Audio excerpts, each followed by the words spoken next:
खुदावंद यीशु मसीह नासरी के नाम से अगर किसी के कान में ये आवाज जा रही है तो यीशु का नाम उन्हें शिफा देने वाला हो सके, दुष्ट आत्माओं से वो आजाद हो देती है। Praise the Lord, hallelujah. एक छोटी सी बात मैं आपके संग बांटूंगा और मैं चाहता हूं इसके द्वारा परमेश्वर आपको बरकत देगा। और हर बार हर रोज़ हमारे पास बहुत सारी खबरें आती है। जैसे अभी मैंने अपनी बहन नंदिनी से पूछा इस बच्ची से कि क्या हुआ, आगे क्या होगा, क्या प्लानिंग है, तो उसने बताया। वैसे ही हर रोज़ बहुत सारी चीज़ें, बहुत सारी खबरें हमारे पास आती हैं और हम लोग सोचते हैं कि अब क्या होगा।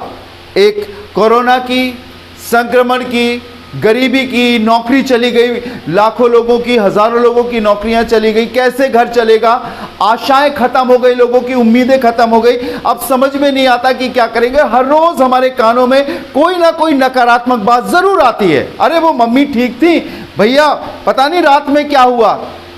एक खबर, एक दुखदाई खबर हर समय मेरे और आपको डराती है। कई बार हमारे परिवार की होती है, कई बार सामाजिक होती है, कई बार लोग हमसे हमारे फ़ोन पर बताते हैं। लेकिन मैं आपको बताना चाहता हूं, अगर आप सच्चे परमेश्वर पर विश्वास करने वाले लोग हैं, सच्चे प्रभु पर भरोसा रखने वाले लोग हैं, तो मेरे संग बाइबल की एक आयत निकालिए जो आपको मिलेगी भजन संहिता की किताब, उसका 112 अध्याय और उसका 7वां पद। जिस किसी बहन भाई को मिलता है मेरे लिए पढ़िएगा, बहुत गौर से सुनिएगा। यदि आप प्रभु पर विश्वास करते तो आपको दिखावटी विश्वास नहीं, सच्चा विश्वास करना पड़ेगा और परमेश्वर आपको स्थिर करेगा, मजबूत करेगा। भजन संहिता 112 अध्याय उसका 7वां पद पढ़िएगा, देखिए कितना अच्छा लिखा है जी।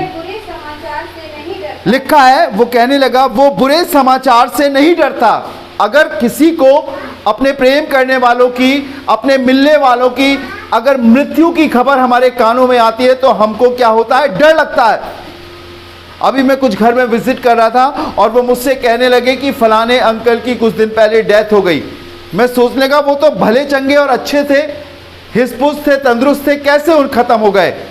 लेकिन ये शख्स एक बात कह रहा है कि मैं वो बुरे समाचार से नहीं डरता।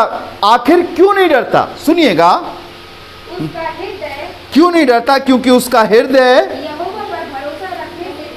यहोवा पर या परमेश्वर पर भरोसा रखने से क्या रहता है, स्थिर रहता है। इसका मतलब कि बुरे समाचार से, बुरी खबरों से और एक स्थिर जीवन पाने के लिए हमें किस पर भरोसा रखना पड़ेगा, परमेश्वर पर। जिसका भरोसा परमेश्वर पर नहीं होगा वो डरेगा, वो घबराएगा, वो सोचेगा क्या होगा, आगे कैसे गाड़ी चलेगी, आगे कैसे जीवन बढ़ेगा। लेकिन जो सच्चे मन से, सच्चे दिल से अपने परमेश्वर पर भरोसा रखता है, कितनी भी मुसीबत उसके जीवन में आ जाए वो स्थिर रहेगा। परमेश्वर ने वरदान दिया है महिलाओं को, फीमेल्स को। खुदा के कलाम में लिखा है, एक भली स्त्री अपने हाथों से अपने घर को बनाती है और एक बुरी स्त्री अपने ही हाथों से अपने घर को बिगाड़ देती है। ये आशीष है खुदावंद की। और अगर घर की महिलाएं मजबूत विश्वास के संग आगे बढ़े, घर की बेटियां मजबूत विश्वास के संग आगे बढ़े, तो वो घर कभी बिखरने नहीं पाएगा। कहते हैं कि बेटियां मां का दर्जा रखती हैं। इसीलिए अब मेरे और आपको कितना भरोसा रखना है। अगर घर की बेटियों ने, घर की महिलाओं ने घुटने पे होकर परमेश्वर से प्रार्थना करना सीख लिया, तो मैं आपको बताना चाहता हूं परमेश्वर के लोगों, आपको कभी भी किसी के आगे झुकना नहीं पड़ेगा।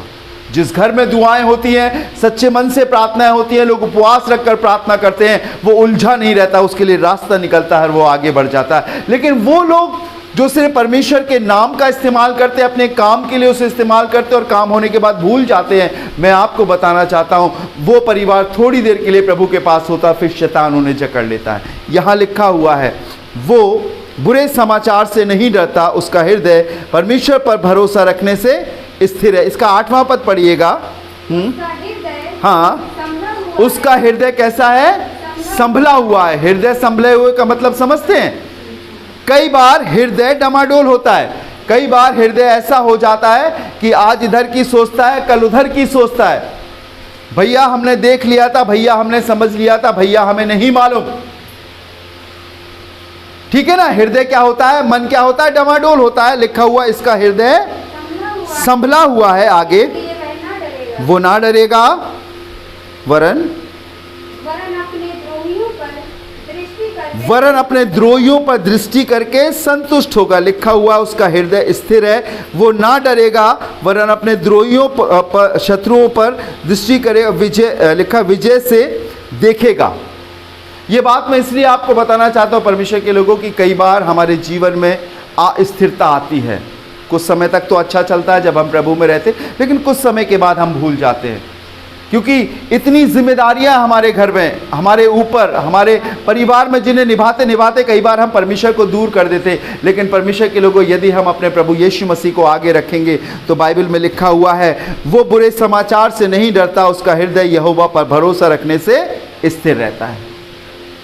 एक दिन की बात है, एक प्रभु का दास, एक प्रभु का जन बैठा हुआ था और बाइबल बताती है, खुदा के कलाम में लिखा हुआ है कि वो खरा था, सच्चा था, दिल से पवित्र था। और एक शख्स दौड़ता दौड़ता उसके घर में आता है और उससे कहता है कि देख, तेरे नौकर चाकर मैदान में भेड़ बकरियां और ऊंट चराते थे, इतने में दूसरे देश के लोग आए, दूसरे राज्य के लोग आए, तेरे नौकर चाकरों को मार डाला और तेरे सारे जानवरों को लूट कर ले गए। बाइबल में लिखा है, खुदावंद के लोगों, वो ये सोच ही रहा था कि इतने में एक और शख्स आया, उसने एक और बुरा समाचार सुनाया। अय्यूब की किताब उसके पहले पद से, पहले अध्याय से लिखा हुआ है। और उससे भी दुखदाई एक बात और हुई कि उसके 3 बेटी और 7 बेटे थे। वो एक भवन में जश्न मनाते थे। लिखा है कि पश्चिम से ऐसी हवा चली कि उस भवन की छत गिरी और उसकी 10 की 10 संतान एक बार में गिरकर खत्म हो गए।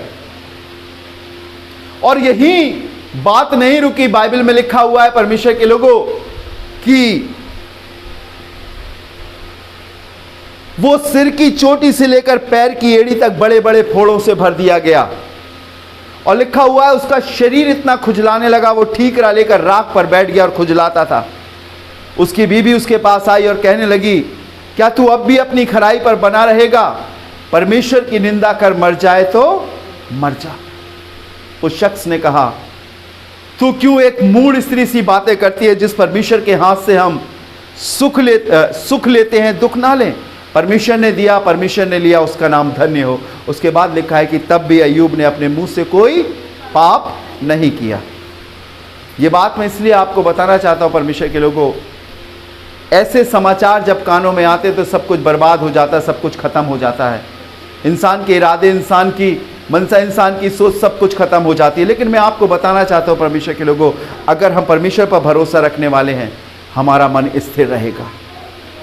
नहीं तो ये तो बहुत बड़ी घटना है, लेकिन हम छोटी छोटी घटनाओं से, छोटे छोटे समाचारों से, छोटी छोटी बातों से हमारा दिल दहल जाएगा और हमें पता भी नहीं पड़ेगा कि हम परमेश्वर पर भरोसा रखते हैं या संसार या शैतान पर भरोसा रखते हैं। बाइबल में लिखा है परमेश्वर के लोगों, अय्यूब ने तब भी अपने मुंह से कोई पाप नहीं किया। ये बात मैं इसलिए आपको बताना चाहता हूं, अय्यूब की किताब उसके 42वें अध्याय के 10वें पद में लिखा हुआ है, जितना अय्यूब का दुश्मन के लोग शैतान ने अगवा किया था, लूट कर ले गए थे, परमेश्वर ने उसे दुगनी आशीष दी। उसकी बीवी फिर से उसके पास आ गई, परमेश्वर ने उसे फिर 10 संतानें दी। बाइबल में लिखा, जो अय्यूब की बेटियां थी, उसकी बेटियों की तमाम सुंदर, उस देश में कोई लड़कियां ना थी। उसको जितने उसके नौकर चाकर थे, जितनी उसकी धन संपत्ति थी, वो सब दुगनी हो गई। ये मालूम क्यों हुआ? क्योंकि उसने अपनी प्रॉब्लम में अपनी स्थिरता को नहीं खोया। उसने उस समाचार की तरफ ध्यान नहीं दिया जो उसे डरा रहा था, उसे घबरा रहा था और बर्बादी का पैगाम सुना रहा था। अगर संसार और शैतान आपको बर्बादी की बातें कहे तो आप कहो, मेरा यीशु मुझे सब कुछ देगा, हालेलुया, मेरा प्रभु मुझे सब कुछ देगा और मेरा प्रभु मेरे लिए जब समय आएगा तो हर चीज पूरी करेगा, क्योंकि आपका भरोसा उस पर होगा। मत सुनिए उन बातों को, यहां से आए तो यहां से निकाल दीजिए, उस पर भरोसा रखिए, दृढ़ता से आगे बढ़िए और परमेश्वर आपकी सारी जरूरतों को पूरा करेगा। मैं बहुत अधिक नहीं बोलना चाहता, लेकिन इतना बताना चाहता हूं कि अगर आपने एक मजबूत विश्वास या मजबूत भरोसा रखा तो वो इमारत कभी नहीं गिरती जिसकी बुनियाद मजबूत होती है, हालेलुया।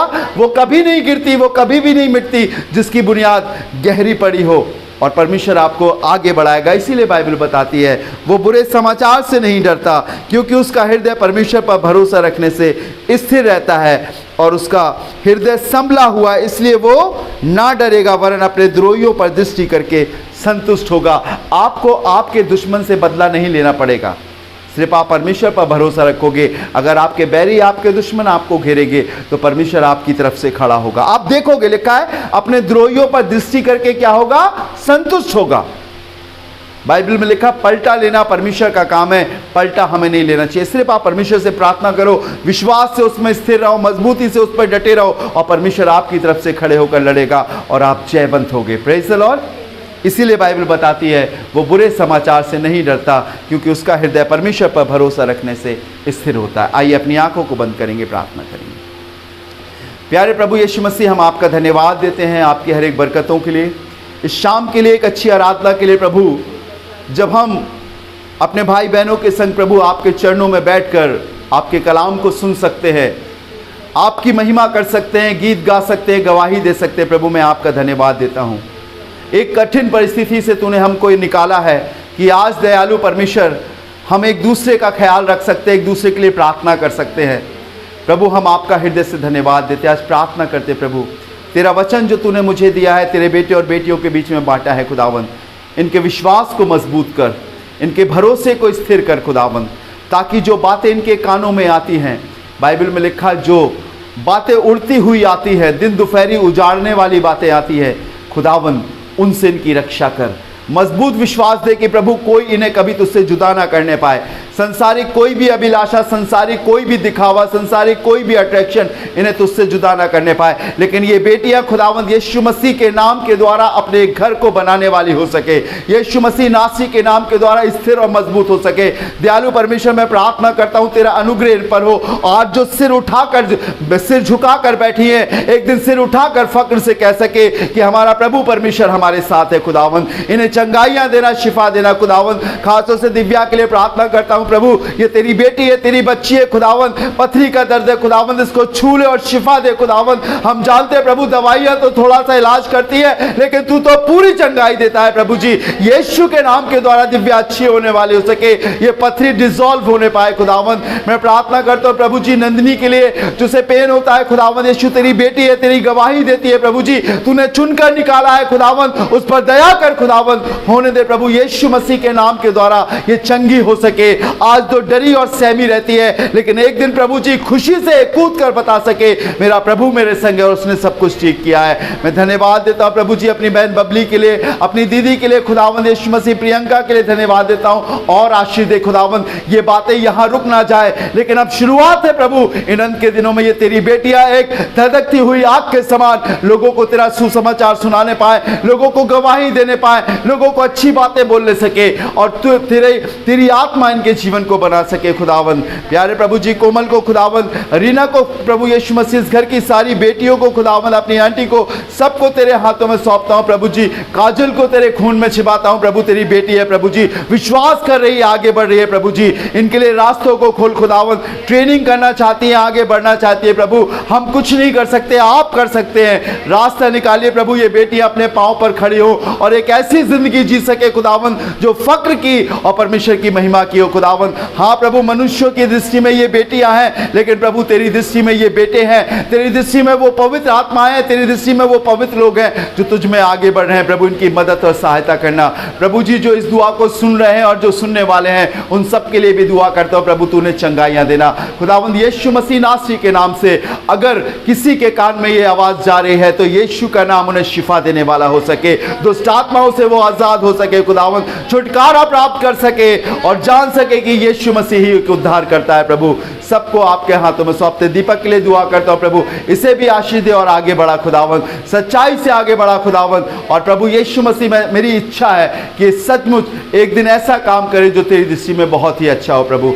सब पर रहम करना और आगे बढ़ाना, सभी बातों में सारा आदर महिमा आपको देते हैं और इस दुआ को धन्यवाद के साथ अपने जीवित उद्धार करता खुदावंद यीशु मसीह के नाम से मांगते हैं, आमीन। जय मसीह की।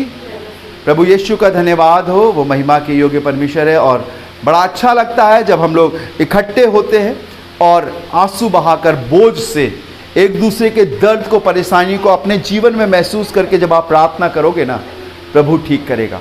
यीशु मसीह ने मालूम क्यों कोड़े खाए? वो दर्द की इंतहा तक चला गया। जब मनुष्य के प्राण जिस्म से निकल जाते उसने सहा। जब हम दूसरे के दर्द को अपने ऊपर समझने लगेंगे कि नहीं प्रभु, मेरी बहन, मेरी बेटी, मेरे लोग परेशान हैं, उसी पीड़ा में होकर आप प्रार्थना करोगे, प्रभु सब कुछ ठीक करेगा। हालेलुया। अच्छा करेगा। सिर्फ कैजुअली नहीं कि आदत है तो हम प्रार्थना करें, नहीं, दिल से आंसू बहाकर उपवास रखकर प्रार्थना कीजिए और आप अपने बीच में आश्चर्यक्रम देखोगे। हम एक ऐसी जगह पर खड़े हैं जहां पर टपरा था, पन्नी लगती थी, गोबर से लीपा जाता था, लेकिन आज हम एक ऐसी जगह खड़े हैं जहां टाइल्स लगी है और एक अच्छा घर है। हालेलुया। मालूम ये क्यों है? क्योंकि इन्होंने कभी अपने घर को परमेश्वर की सेवा के लिए बंद नहीं किया। मैं आपको सच बता रहा हूँ, जिन लोगों ने अपने घर में आराधना कराई है, आज उन सब के पास पक्की छत है। क्यों दीदी, है कि नहीं? सबके पास है। मैं आपको सैकड़ों नाम गिना दूंगा। तो आप अपना घर खोलिए, परमेश्वर के लोगों के लिए हम भी आएंगे, आपके यहाँ प्रार्थना करेंगे और प्रभु यीशु मसीह सब कुछ ठीक करेगा। प्रभु आपको और आपके परिवार को बरकत दे और सुरक्षित रखे। May God bless.